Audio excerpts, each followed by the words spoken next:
Hello, good morning, जोहार, मैं संजय और आप देख रहे हैं न्यूज झारखंड। चलिए जानते हैं झारखंड की आज की 25 मुख्य बड़ी खबरों को। झारखंड के कई जिलों में भारी वर्षा का ऑरेंज अलर्ट, किसानों को राहत की उम्मीद। मानसून की झमाझम बारिश के लिए आसमान की ओर टकटकी लगाई। झारखंड के अन्य दाताओं के लिए मौसम केंद्र रांची ने थोड़ा सुकून देने वाली खबर दी है।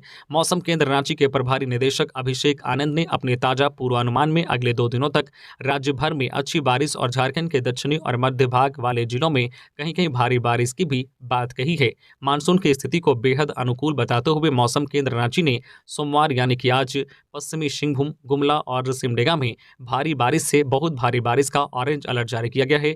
वहीं पूर्वी सिंहभूम, सरायकेला खरसावां, खूंटी और रांची जिले के कुछ हिस्सों में भारी बारिश का येलो अलर्ट जारी किया गया है, जबकि पिछले 24 घंटे में झारखंड के कई जिलों में अच्छी बारिश हुई है। इधर मौसम वैज्ञानिक अभिषेक आनंद के अनुसार 18 जुलाई तक झारखंड में खासकर दक्षिण व मध्य इलाकों में रुक रुक कर अच्छी बारिश की उम्मीद है। वहीं 18 जुलाई को बंगाल की खाड़ी में एक नया सिस्टम तैयार हो रहा है। इसका असर 21 और 22 जुलाई से पूरे झारखंड पर पड़ेगा। इस दौरान 3 से 4 दिनों तक लगातार अच्छी बारिश होगी। गुमला की कोयल नदी में फंसे 2 युवक, ग्रामीणों ने जान हथेली पर रखकर रस्सी के सहारे बचाई जान। गुमला जिला के घाघरा थाना स्थित तेंदार से बहने वाली उत्तरी कोयल नदी पार करने के दौरान 2 ट्रैक्टर चालक नदी में फंस गए। नदी पार करने के दौरान अचानक बाढ़ आ गया था, जिससे ट्रैक्टर चला रहे 2 युवक विशाल यादव और राहुल बड़ाइक नदी की तेज धार में फंस गए। नदी के बीच में फंसने के बाद दोनों ट्रैक्टर के ऊपर चढ़ गए। मदद के लिए पुकारने लगे। ग्रामीणों ने रस्सी के सहारे दोनों युवकों को नदी के बीच से निकालकर जान बचाई। बदलाव संकल्प महासभा में जयराम महतो ने भरी हुंकार, कहा जब जब छात्र बोला है राज्य का सिंहासन डोला है।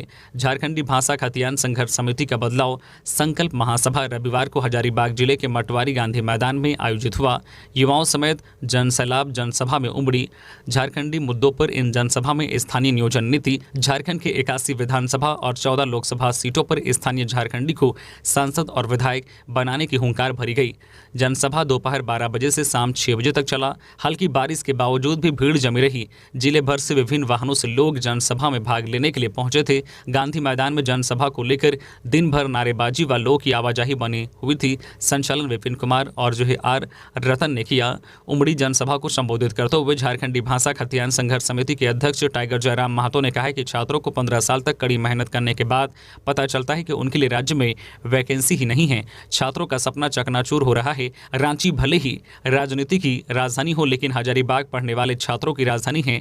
इस जिले में दूर दूर से छात्र अपना सपना लेकर आते हैं। राजधानी में एक प्रेम कहानी टूटने पर नेशनल न्यूज बन जाता है। हजारीबाग में प्रत्येक दिन हजारों छात्रों की प्रेम कहानी नौकरी के कारण टूट रहे हैं। जमशेदपुर में यूसीआईएल में ग्रुप ए एंड बी के 122 पदों पर भर्ती। यूसीआईएल में ग्रुप ए एंड बी के 122 पदों पर भर्ती होने वाली है। इसके लिए uranium corporation of India limited UCIL के द्वारा नोटिस जारी किया गया है। इच्छुक उम्मीदवार प्रकाशित नोटिफिकेशन को अच्छी तरीके से पढ़ें और अपनी योग्यता के अनुसार आवेदन की प्रक्रिया को समय से पहले पूरा करें। Uranium corporation of India limited UCIL ने ग्रुप ए एंड बी के 122 पदों पर भर्ती को लेकर आवेदन मांगे हैं। इन पदों पर आवेदन करने के लिए उम्मीदवारों की योग्यता पदों के अनुसार diploma, BSc degree, PG, MBBS आदि निर्धारित किया गया है। इन पदों पर उम्मीदवारों का चयन टेस्ट और इंटरव्यू के माध्यम से किया जाएगा। अधिक जानकारी के लिए आप नोटिस देखें। इसके लिए आप ucil.gov.in पर जा सकते हैं। आवेदन की अंतिम तिथि 18 अगस्त 2023 है। लातेहार के सुग्गा बांध में डूबने से पलामू के 2 युवकों की मौत। गारो के सुग्गा बांध में नहाने के दौरान डूबने से 2 युवकों की मौत हो गई। दोनों युवक मेदिनीनगर से सुग्गा फॉल घूमने गए। नहाने के क्रम में बांध के गहरे पानी में चले गए और डूबने से उनकी मौत हो गई। दोनों की पहचान मेदिनीनगर के आदित्य कुमार वर्मा और अमन कुमार वर्मा के रूप में की गई है। वे मेदिनीनगर के कुंड मोहल्ला के पनेरी गली के रहने वाले थे। सूचना मिलने पर वनपाल परमजीत तिवारी एवं स्थानीय लोगों ने दोनों के शव को बांध से निकाला। बताया जाता है कि दोनों रविवार की दोपहर बाद सुग्गा बांध पहुंचे थे। नहाने के क्रम में गहरे पानी में चले गए, जहां डूबने से वहां उनकी मौत हो गई। उन्हें डूबता देखकर स्थानीय लोगों ने शोर किया। तब स्थानीय ग्रामीण वहां पहुंचे और जमा हुए उन्हें पानी से बाहर निकाला। तब तक उनकी मौत हो गई थी। मिशन 2024 को लेकर रेस हुई कांग्रेस। भारत जोड़ो की बात, आम जनों के साथ अभियान जन जन तक पहुंचाने की कोशिश। झारखंड प्रदेश कांग्रेस कमेटी के निर्देशानुसार रविवार 16 जुलाई 2023 से रांची जिला कांग्रेस कमेटी की ओर से भारत जोड़ो की बात, आम जनों के साथ अभियान की शुरुआत की जा रही है। कार्यक्रम का समापन 5 सितंबर 2023 को शिक्षक दिवस के दिन शिक्षकों के सम्मान समारोह के साथ संपन्न होगा। रांची जिला कांग्रेस कमेटी के अध्यक्ष डॉक्टर राकेश किरण महतो ने पत्रकारों से बात करते हुए कहा कि इस अभियान के तहत केंद्र सरकार की नाकामियों को जन जन तक पहुंचाने पर जोर दिया जाएगा ताकि जनता बीजेपी के खोखले वादे को बखूबी जान सके। लोकसभा चुनाव को लेकर बैठकों का दौर जारी। विपक्षी एकता की बैठक में शामिल होने 18 को बेंगलुरु जाएंगे सीएम हेमंत सोरेन। लोकसभा चुनाव को लेकर भाजपा नेतृत्व वाली एनडीए और कांग्रेस तथा अन्य समान विचारधारा वाले विपक्षी दलों की राजनीतिक घेराबंदी शुरू हो गई है।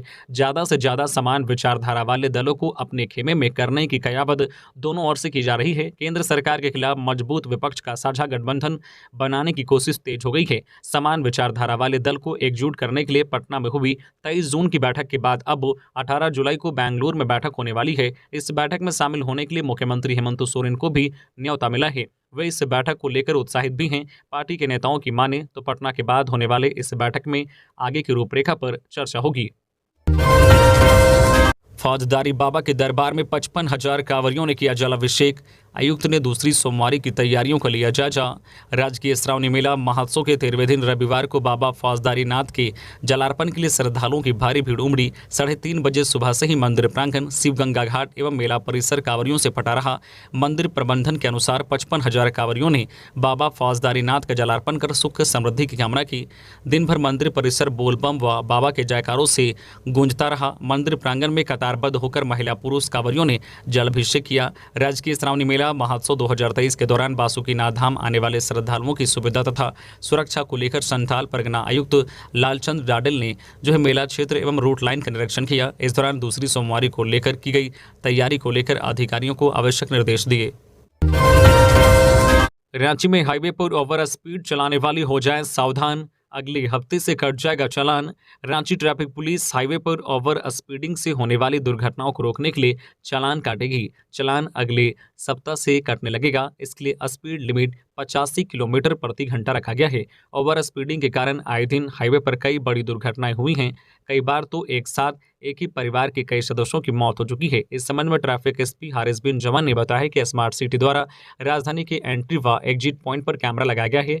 उन कैमरों तथा स्पीड रेजर गन से चालान काटा जाएगा। 2 पहिया से लेकर कार तक 1000 व उससे भारी वाहन जैसे बस, ट्रक व अन्य वाहनों पर 2000 रुपये जुर्माना लगाया जाएगा और साथ ही अभियोजन के लिए भेजा जाएगा। शहर में भी लेजर गन से ओवर स्पीडिंग का चालान काटा जाएगा। हेमंत सोरेन की सरकार ने भ्रष्टाचार को बना दिया शिष्टाचार, सुदेश महतो। हेमंत सोरेन सरकार का नाम और विकास के दावे सिर्फ सरकारी खंभों में लटके नजर आते हैं। इन सब के बीच सरकार कुछ ऐसा एजेंडा सेट करती है जिसमें जनता के बीच भ्रम, संशय और उलझन कायम रहे। झारखंड के मुद्दे, विचार, विषय और जन भावना से सरकार का कोई वास्ता नहीं है। यही वजह है कि जनता सरकार से नाखुश और निराश है। ये बातें आजसू पार्टी के सुप्रीमो सुदेश महतो ने कही। वह हजारीबाग में आयोजित लोकसभा स्तरीय कार्यकर्ता सम्मेलन को संबोधित कर रहे थे। इस अवसर पर कांग्रेस के नेता सिद्धार्थ शंकर राय समेत कई नेताओं ने आजसू पार्टी का दामन थामा। रांची में होटल के बाहर अंधाधुंध फायरिंग, 2 लोगों को लगी गोलियां। राजधानी रांची के रातू इलाके में एक होटल के बाहर अंधाधुंध फायरिंग की गई है। इस फायरिंग में 2 लोगों, जब्बार अंसारी और इलिहास अंसारी को गोलियां लगी है। 2 होटल के ही स्टाफ बताए जा रहे हैं। दोनों घायलों को इलाज के लिए अस्पताल भेजा गया है। वहीं फायरिंग करने वाले अपराधी मौके का फायदा उठाकर भागने में सफल रहे।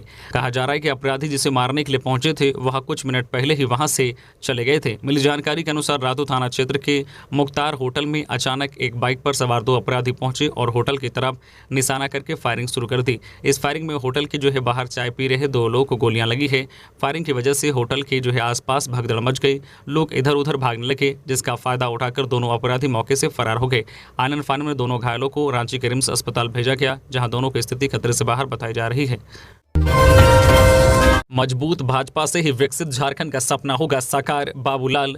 भाजपा प्रदेश अध्यक्ष बाबूलाल मरांडी ने गिरिडीह जिला अंतर्गत तीसरी स्थित वर्णवाल धर्मशाला में मंडल और बूथ स्तर के कार्यकर्ताओं के साथ टिफिन बैठक में भाग लिया। बैठक को संबोधित करते हुए मरांडी ने कहा कि टिफिन बैठक हमारी कार्य पद्धति का अंग है। ऐसे ही छोटी छोटी बैठकों में संपर्क, संवाद और समर्पण के माध्यम से भाजपा सर्वव्यापी, सर्वस्पर्शी, सर्वसमावेशी बनी है। समाज में समरसता को बढ़ाना है। उन्होंने कहा कि मजबूत भाजपा से ही विकसित झारखंड के सपने को साकार किया जा सकता है। रजरप्पा में सीसीएल कर्मी पर अपराधियों ने किया जानलेवा हमला। रांची राफिर रामगढ़ स्थित रजरप्पा प्रोजेक्ट की आवासीय कॉलोनी क्षेत्र में रविवार दोपहर एक सीसीएल कर्मी पर अपराधियों ने गोली चलाकर गंभीर रूप से घायल कर दिया। घायल सीसीएल कर्मी को तत्काल सिल्वर जुबली अस्पताल पहुंचाया गया, जहां से रामगढ़ सदर अस्पताल रेफर कर दिया गया। यहां प्राथमिक उपचार के बाद बेहतर इलाज के लिए रांची ले जाया गया। फिलहाल रांची में इनका इलाज चल रहा है। इधर पुलिस मामले की जाँच पड़ताल तेज कर दी है। बोकारो थर्मल में नाबालिग लड़की के साथ सामूहिक दुष्कर्म, 3 नाबालिग गिरफ्तार। बोकारो थर्मल थाना क्षेत्र अंतर्गत 14 वर्षीय नाबालिग लड़की के साथ 3 नाबालिग लड़कों ने उसके ही घर में घुसकर जबरन दुष्कर्म की घटना को अंजाम दिया। घटना शनिवार शाम लगभग 5:15 बजे की है। दुष्कर्म की घटना को अंजाम देने वाले तीनों ही लड़कों की उम्र 12 से 14 वर्ष है। रविवार को मामला प्रकाश में आने के साथ ही स्थानीय थाना प्रभारी सह निरीक्षक शैलेश कुमार चौहान ने पुलिस पदाधिकारियों की मदद से तीनों ही नाबालिग लड़कों को गिरफ्तार कर लिया है और सभी को बेरमो महिला थाना फुसरो भेज दिया है, जबकि पीड़िता को मेडिकल जांच के लिए भेजा गया है। स्कूल में सर्पदंश से बच्चे की मौत की जांच उच्च स्तरीय पैनल करेगा। नैन्सी सहाय। हजारीबाग की डीसी नैन्सी सहाय ने चौपारण प्रखंड के दागपुर पंचायत अंतर्गत लखवार राजकीय उत्क्रमित प्राथमिक विद्यालय के शिक्षकों की कथित लापरवाही को गंभीरता से लिया है। मंगलवार को स्कूल में ही सर्पदंश से एक छात्र की मौत हो गई थी। सहाय ने कहा कि राखी सिंह और मोहम्मद सालिस जो शिक्षक हैं, उनकी लापरवाही साफ तौर पर दिख रही है। गौरतलब है कि भुवनेश्वर भूंया के 8 वर्षीय पुत्र शिशु भूंया की स्कूल समय में सर्पदंश से मौत हो गई थी। बताया जाता है कि शिक्षकों ने मरहम पट्टी कर उसे घर भेज दिया। घर पहुंचने के बाद लड़का बेहोश हो गया, जिसके बाद उसे शेख भिखारी मेडिकल कॉलेज अस्पताल ले जाया गया, जहां उसकी मौत हो गई। डीसी ने कहा है कि इस मुद्दे पर समाचार पत्रों की रिपोर्ट देखने के बाद मैंने तुरंत संज्ञान लिया और यह पता लगाने के लिए एक उच्च स्तरीय समिति का गठन किया है कि यह घटना कैसे हुई। एक बार जब मुझे समिति से रिपोर्ट मिल जाएगी तो मैं इसके खिलाफ कार्रवाई शुरू करूंगा। अदानी पावर महागामा में भी पाइपलाइन के जरिए उपलब्ध कराए पानी। दीपिका पांडे। महागामा में जल्द अदानी पावर द्वारा पाइपलाइन के जरिए पानी की आपूर्ति की जाएगी। महागामा विधायक दीपिका पांडे सिंह ने मुख्यमंत्री से भेंट कर इस कार्य को सुनिश्चित करने का आग्रह किया है। विधायक के आग्रह के बाद मुख्यमंत्री ने इस दिशा में कार्य करने का निर्देश दिया है। मुख्यमंत्री ने कहा है कि विभाग और अदानी पावर के अधिकारी बैठक कर पानी उपलब्ध कराना सुनिश्चित करें ताकि वहां के लोगों की पानी की समस्या न हो। भीड़ में बेहोश हुए 2 श्रद्धालु। मेले में तैनात एनडीआरएफ की टीम ने बचाई जान। देवघर श्रावणी मेले को लेकर बाबा बैद्यनाथ धाम में भक्तों की भीड़ काफी हो रही है। बाबा भोलेनाथ का जलार्पण करने के लिए दूर दूर से हर वर्ग और उम्र के श्रद्धालु यहां पहुंच रहे हैं। ऐसे में इस और मौसम को लेकर कई बार भक्तों की तबियत भी बिगड़ रही है। शनिवार को देवघर बाबा धाम मंदिर प्रांगण में ऐसा ही मामला सामने आया। हजारीबाग के 2 श्रद्धालु मंदिर में बेहोश होकर गिर गए, लेकिन मौके पर तैनात एनडीआरएफ की टीम ने फौरन उनको मेडिकल सुविधा देकर उन दोनों की जान बचाई। श्रद्धालु सुमन देवी 36 वर्षीय मंदिर परिसर में चक्कर खाकर बेहोश हो गई, जिन्हें एनडीआरएफ टीम व बचाव कर्मियों की मदद से मेडिकल टीम द्वारा त्वरित चिकित्सीय सहायता उपलब्ध कराई गई। इधर हजारीबाग जिले के ही शुभम राज 19 वर्षीय श्रद्धालु भी कतार में ही बेहोश होकर गिर पड़े। इसके बाद एनडीआरएफ की टीम द्वारा त्वरित स्वास्थ्य सेवा उपलब्ध कराई गई। मुख्यमंत्री मेधा छात्रवृत्ति के लिए अब तक मात्र 49,000 आवेदन। झारखंड में मुख्यमंत्री मेधा छात्रवृत्ति के लिए छात्र छात्राएं आवेदन नहीं कर रहे हैं। इसके लिए 8वीं पास और 9वीं में पढ़ रहे छात्र छात्राओं को आवेदन करना है। 8वीं के 2,25,000 छात्र छात्राओं में से अब तक 49,000 छात्र छात्राओं ने ही आवेदन किया है। आवेदन करने की तिथि भी बढ़ाई गई है, लेकिन उसका सही परिणाम नहीं आया है। 18 जुलाई तक छात्र छात्राओं को इसके लिए आवेदन करना है, जबकि 6 अगस्त को इसकी सीधी परीक्षा होगी। वही इससे पहले 28 जुलाई से प्रवेश पत्र मिलने शुरू हो जाएंगे। 12,000 रुपये सालाना दिए जाएंगे। पलामू के होशंगाबाद में एक मिठाई दुकान में लगी आग, लाखों का नुकसान। पलामू जिले के होशंगाबाद नगर पंचायत क्षेत्र स्थित अंबेडकर चौक के समीप आनंद स्वीट्स दुकान में शनिवार की देर रात शॉर्ट सर्किट से आग लग गई। इस घटना में दुकान में रखे करीब 5 लाख का सामान जलकर राख हो गया। जानकारी के अनुसार दुकान के प्रोप्राइटर संदीप कुमार गुप्ता शनिवार की रात करीब 10 बजे दुकान बंद कर घर चला गया। करीब 3:30 बजे दुकान के मालिक ने दुकान से धुआं और आग की लपटें देखकर इसकी सूचना संदीप कुमार गुप्ता को दी। सूचना मिलते ही वह दुकान पर पहुंचकर देखा तो दुकान से धुआं निकलता देख आसपास के लोगों के सहयोग से दुकान में लगे शटर को उठाया गया, लेकिन तब तक आग की चपेट में आने से करीब 5 लाख का सामान जलकर बर्बाद हो गया था। साथ ही दुकान में रखे करीब 5,000 रुपए भी जलकर नष्ट हो गए थे। टूटी हुई नाव पर सवार होकर दरिया पार करना चाहती है बीजेपी कांग्रेस। झारखंड के पूर्व मुख्यमंत्री बाबूलाल मरांडी ने शनिवार को बीजेपी के नए प्रदेश अध्यक्ष के रूप में कार्यभार संभाल लिया है। लोकसभा चुनाव से पहले बीजेपी ने सांगठनिक बदलाव किया है। इसी के तहत झारखंड के पहले सीएम बाबूलाल मरांडी को प्रदेश अध्यक्ष की कमान दी गई है। पद संभालते ही बाबूलाल पर विपक्षी दलों ने हमला तेज कर दिया है। झारखंड प्रदेश कांग्रेस कमेटी के प्रवक्ता डॉक्टर एम तौसीब ने भाजपा के नवनियुक्त अध्यक्ष बाबूलाल मरांडी के ऊपर कटाक्ष करते हुए कहा है कि भाजपा टूटी हुई नाव के ऊपर सवार होकर दरिया को पार करना चाहती है। 2024 के लोकसभा चुनाव से पहले ही बाबूलाल जी भाजपा को बीच मझधार में डुबा देंगे। कांके के न्यूक्लियस साइट मॉल के फूड कोर्ट में छापेमारी। फूड सेफ्टी टीम ने शिकायत मिलने के बाद की कार्रवाई। जांच के लिए भेजे गए सैंपल। राजधानी रांची के कांके रोड स्थित न्यूक्लियस साइट मॉल में उस समय अफरा तफरी मच गई जब फूड सेफ्टी टीम ने छापेमारी की। यह छापेमारी ग्राउंड फ्लोर के कई फूड कोर्ट में की गई। टीम ने यहां से सैंपल भी कलेक्ट किए हैं। वहीं टीम ने साफ साफ चेतावनी दी है कि अगर सैंपल से किसी तरह के मिलावट की जानकारी होती है तो संबंधित फूड कोर्ट पर नियम संगत कार्रवाई की जाएगी। जरूरत पड़ी तो लाइसेंस भी रद्द किया जा सकता है। 1300 रुपए के विवाद में कर दी थी अमित की हत्या, 2 गिरफ्तार। रांची पुलिस ने नामकुम निवासी अमित कुमार पाठक की हत्या की गुत्थी सुलझा ली है। अपराधियों ने 1300 रुपए के एवज में बाइक बंधक रखने के विवाद में अमित की लोहे की रड से मारकर हत्या की। इसके बाद उसका शव सिल्ली थाना क्षेत्र के बूढ़ा आम के समीप लोटा जानकी गढ़ा में शव फेंक दिया था। साक्ष्य छुपाने की नियत से अपराधियों ने शव को जला दिया था। इस बात का खुलासा रांची पुलिस की जांच में हुआ है। पुलिस ने हत्या के 2 आरोपियों को गिरफ्तार कर लिया है। गिरफ्तार आरोपियों में प्रकाश महतो और मेघनाथ कुमार महतो शामिल हैं। दोनों सोनाहातू थाना क्षेत्र के रहने वाले हैं। 29 जुलाई से मॉल ऑफ रांची में खरीदारी कर सकेंगे लोग। सभी ब्रांड से होगा सुसज्जित। रांची की रातू रोड चौक में न्यू मार्केट के पास आकाशवाणी के सामने मॉल ऑफ रांची खुलने जा रहा है। आगामी 29 जुलाई को इसका शुभारंभ होने जा रहा है। मॉल में देश विदेश की नामी गिरामी ब्रांड्स के शोरूम सुसज्जित होंगे। मॉल ऑफ रांची के डायरेक्टर नीतीश अग्रवाल ने कहा है कि यह 2.5 लाख स्क्वायर फीट में अत्याधुनिक भवन निर्माण शैली से बनाया गया है। उन्होंने कहा है कि अपनी निर्माण शैली, भव्यता, साज सज्जा और समुचित प्रबंधन में मॉल ऑफ रांची बेमिसाल होगा। रांची के प्राइम लोकेशन में अवस्थित इस मॉल में देश विदेश के सुप्रसिद्ध ब्रांड के शोरूम के अलावा जो modern game zone, food zone, 4 cinema screen, lifestyle, fashion shops इत्यादि आधुनिक जीवन शैली की सभी चीजें मौजूद रहेंगी। श्रावणी मेला 2023। बाबा बासुकीनाथ आने वाले 3000 श्रद्धालु टेंट सिटी में कर चुके विश्राम। मनोरंजन के लिए लगे हैं एलईडी। राज्य के श्रावणी मेला 2023 के दौरान दुमका जिले के बासुकीनाथ आने वाले श्रद्धालुओं के लिए यह मेला कई मायनों में खास है। श्रद्धालुओं की हर जरूरी सुविधा का खास ध्यान सरकार एवं जिला प्रशासन द्वारा रखा गया है। देवतुल्य श्रद्धालुओं के लिए स्वास्थ्य शिविर, आवासन केंद्र, टेंट सिटी, मनोरंजन के लिए कला मंच का निर्माण कई स्थानों पर किया गया है। श्रद्धालुओं की हर सुविधा का खास ख्याल रखा गया है। श्रद्धालुओं को श्रावणी मेले में किसी तरह की परेशानी न हो, इसका पूरा ध्यान रखा जा रहा है। झारखंड की हेमंत सोरेन सरकार व दुमका जिला प्रशासन श्रद्धालुओं को सभी आवश्यक सुविधाएं देने को लेकर तत्पर है। इसी दिशा में टेंट सिटी व स्वास्थ्य शिविर समेत अन्य सुविधाएं उपलब्ध कराई गई है। जेवियर्स इंस्टीट्यूट टेस्ट का रजिस्ट्रेशन शुरू। झारखंड के 2 और बिहार से 4 संस्थानों में होता है। 30 नवंबर तक करे आवेदन। XLRI जमशेदपुर की ओर से जेवियर्स इंस्टीट्यूट टेस्ट XAT 2024 की रजिस्ट्रेशन प्रक्रिया शुरू कर दी गई है। इस टेस्ट के जरिए देश के 160 बी स्कूलों में एडमिशन मिलता है। साल 2024 की यह परीक्षा 7 जनवरी को होगी। परीक्षा ऑनलाइन मोड में ली जाएगी। जैट में शामिल होने के लिए 30 नवंबर तक रजिस्ट्रेशन जरूरी है। इस बार रजिस्ट्रेशन फीस में 100 रुपये की बढ़ोतरी की गई है। अब फीस 2100 रुपये देने होंगे। 20 दिसंबर से एडमिट कार्ड डाउनलोड कर सकते हैं। उम्मीदवार वेबसाइट xatonline.in पर ऑनलाइन रजिस्ट्रेशन कर सकते हैं।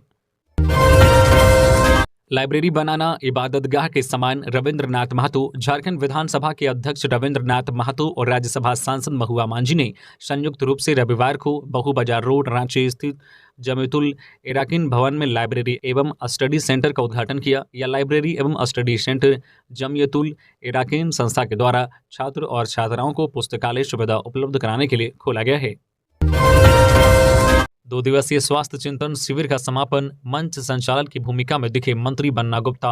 उत्तराखंड के देहरादून में चल रहे 2 दिवसीय राष्ट्रीय स्वास्थ्य चिंतन शिविर का समापन हो गया। इस 2 दिवसीय स्वास्थ्य चिंतन शिविर की खासियत यह रही कि देश के सभी राज्यों तथा केंद्र शासित प्रदेशों के स्वास्थ्य मंत्रियों अधिकारियों ने एक साझा मंच पर हेल्थ सिस्टम को बेहतर बनाने पर चर्चा की। विभिन्न राज्यों की ओर से अलग अलग सुझाव भी आए, जिस पर स्वास्थ्य मंत्रालय बाद के दिनों में निर्णय लेगा। इस 2 दिवसीय राष्ट्रीय स्वास्थ्य चिंतन के समापन सत्र में झारखंड का मान तब और बढ़ गया जब कार्यक्रम की अध्यक्षता कर रहे केंद्रीय स्वास्थ्य मंत्री डॉक्टर मनसुख मंडाविया ने झारखंड के स्वास्थ्य मंत्री बन्ना गुप्ता को कार्यक्रम के दौरान मंच संचालन की जिम्मेदारी दे दी। स्वास्थ्य मंत्री बन्ना गुप्ता ने बतौर मंच संचालक अपनी भूमिका बखूबी निभाई। इस बीच बन्ना गुप्ता ने कई राज्यों के स्वास्थ्य मंत्री, स्वास्थ्य सचिव को आमंत्रित कर परिचर्चा संपन्न करवाई। स्वास्थ्य मंत्री के मंच संचालन की बहुत से राज्यों के स्वास्थ्य मंत्रियों और अधिकारियों ने जो है मुक्त कंठ से सराहना भी की। पीएम मोदी ने हजारीबाग की आरिफा परवीन को पत्र लिखकर दी शुभकामनाएं। परीक्षा पे चर्चा में हिस्सा लेने और इस विषय पर अपने विचार साझा करने के लिए प्रधानमंत्री नरेंद्र मोदी ने विवेकानंद सेंट्रल स्कूल हजारीबाग की 10वीं की छात्रा आरिफा परवीन को धन्यवाद देते हुए शुभकामनाएं दी है। आरिफा को लिखे पत्र में प्रधानमंत्री ने कहा है कि आप जैसे युवा साथियों के विचारों को जानना और समझना हमेशा जो है उत्साहजनक होता है। आज की युवा पीढ़ी की ऊर्जा, आत्मविश्वास और क्षमताओं को देखकर मुझे अत्यंत गर्व होता है। इस युवा शक्ति से हमारे देश की आशाएं और आकांक्षाएं जुड़ी हुई हैं। पीएम ने आरिफा से कहा है कि आप जीवन की हर जो है परीक्षा में सफलता प्राप्त करें। पीएम ने उसकी उज्जवल भविष्य की कामना की है।